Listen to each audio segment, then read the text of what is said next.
Who is rich? A millionaire? No.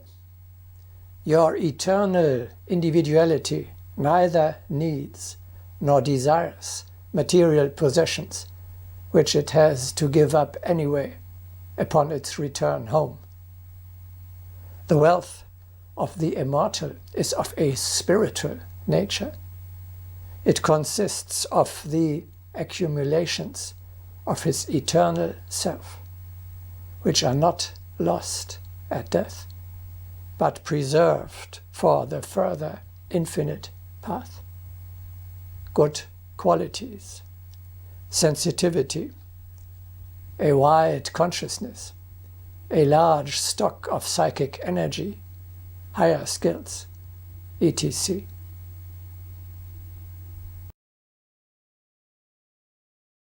What you own deep in your heart, you cannot lose by death.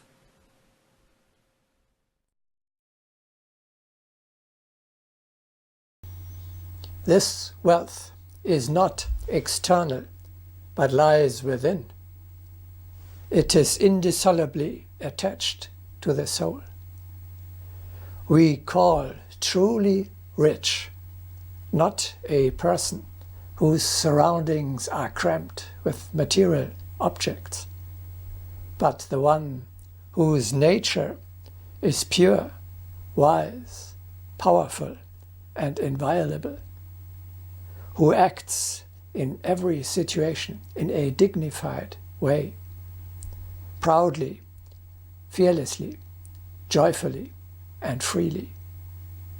This inner greatness elevates one's own self and is therefore of incomparably greater value than any external possessions.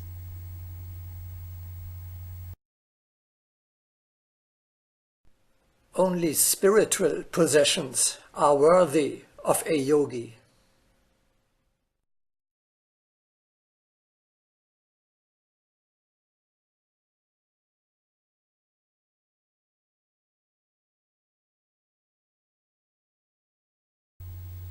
The immortal senses within himself the accumulations of many millennia. The soul takes along to the next level of existence, to its further infinite path, everything that it has acquired during its stay on earth and in other worlds. Achievements or malformations, good or bad qualities. These accumulations from past existences cling to you whenever you incarnate on earth. These accumulations form your true supra-temporal individuality. Their abundance or absence indicate whether you are rich or poor.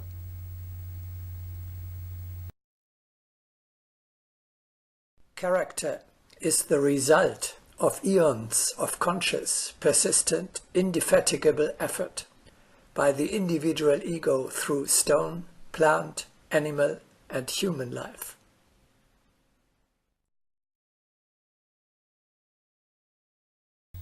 Only these brought along accumulations explain why people are so different already at birth. Did you not already observe that little children of gentle parents may be true devils? What a relief will it be for many afflicted parents to realize that they are not responsible for that what their child carries with it. Ends the ignorance, ends the suffering. We immortals do not believe in the fairy tale that at birth some sort of cornucopia pours upon us indiscriminately and without regard for our inner maturity and merits, a heap of good and bad qualities.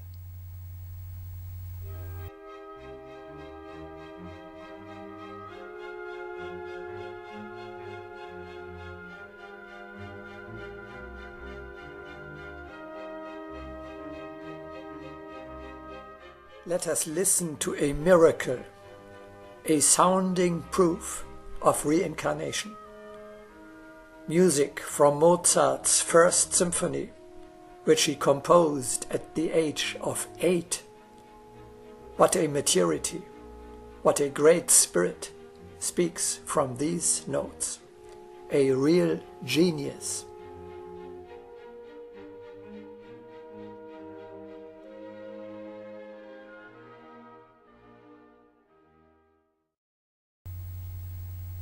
Should this be a coincidence, a mere caprice of nature? This would be a miserable concept. Instead, there applies a cosmic law.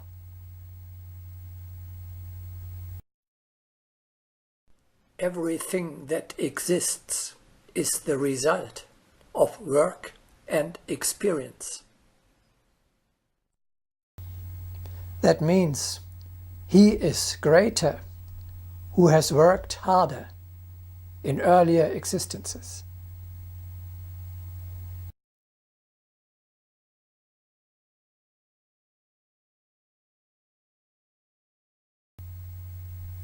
What is real? The material world goes by. The past is a memory only, already at the end of the day. The future is not yet reality, and the present is only a tiny transient moment. But your higher self, your achievements, the treasure accumulated by your immortal soul, which is stored there for all eternities, that is reality, because it is imperishable.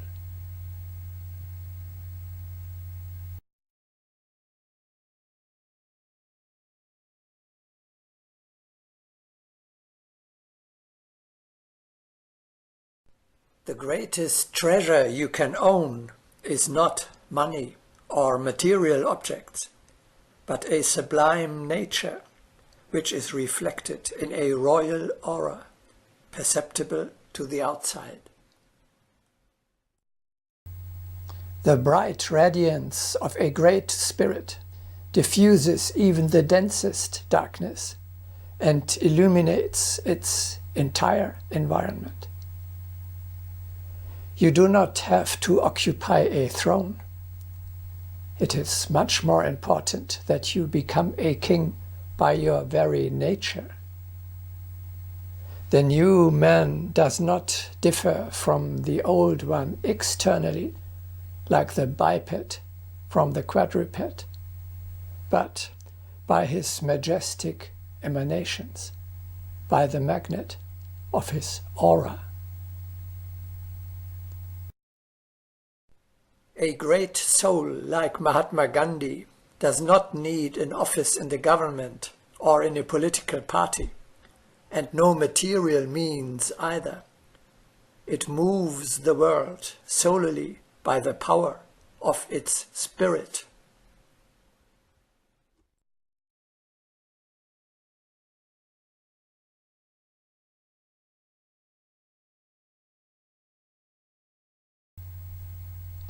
Where does your path lead you? What are you striving for? Success in your profession? Wealth? Luck in love?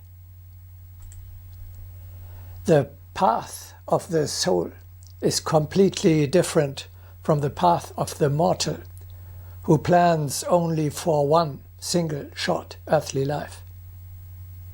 The new immortal man walks an infinite path through the most diverse material and spiritual worlds, states, cultures, times, and planes of existence, through remote spheres of such a strangeness that we cannot even imagine how they look like.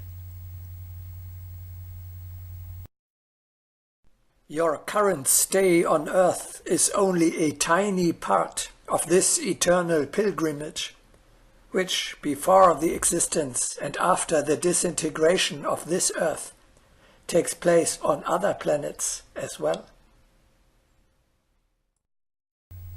The path of the soul, the meaning of life, is also to acquire wealth, but spiritual wealth, namely, to improve our accumulations, to get rid of bad habits, to gather good qualities, to acquire new abilities, to more and more develop the gigantic potential that lies dormant within us, and to climb ever higher on the spiritual path to mastership. Your soul, like every living being, every plant, every tree, every child, strives to grow greater. The eternal path alone gives you the opportunity to do so, namely, to rise over the ages from a small to a great soul, a Mahatma.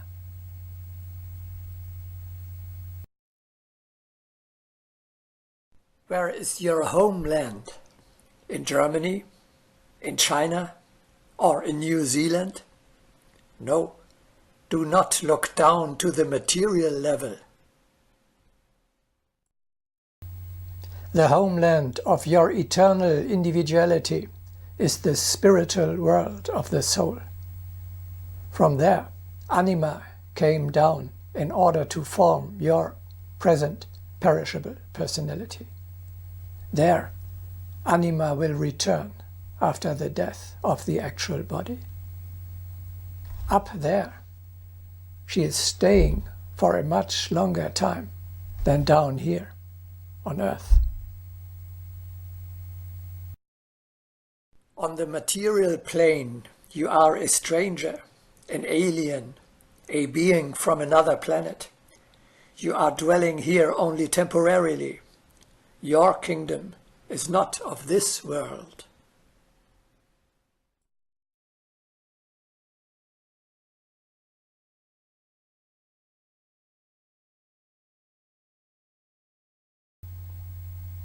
What is your name? Robert Miller, Mary Smith, or James Baker? No, these names describe your earthly personality only, which will soon cease to exist. In order to confirm your transformation from a material, mortal, to a spiritual, immortal being, you should adopt a new name, which marks your true self, your eternal individuality.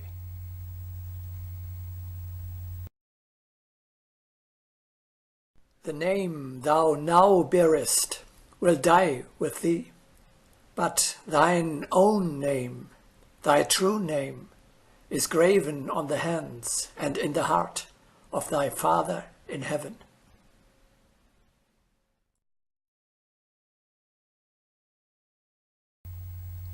Manifest to the outside world as well.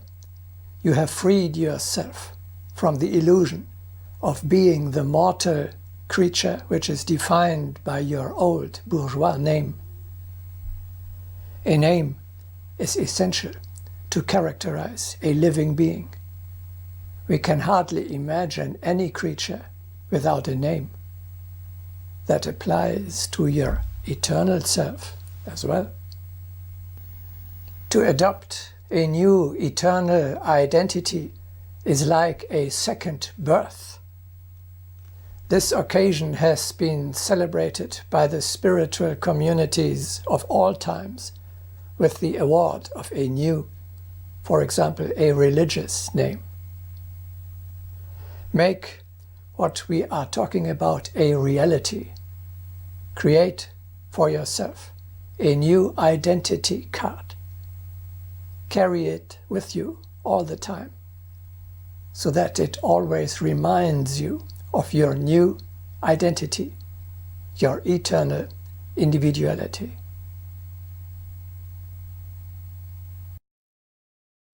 Insert the image according to which you want to shape your spiritual being and your new name. Enter as place of residence the name of the community of the spiritual world to which you wish to belong. Put in as date of birth, the day of your second birth, of your accepting your new eternal identity.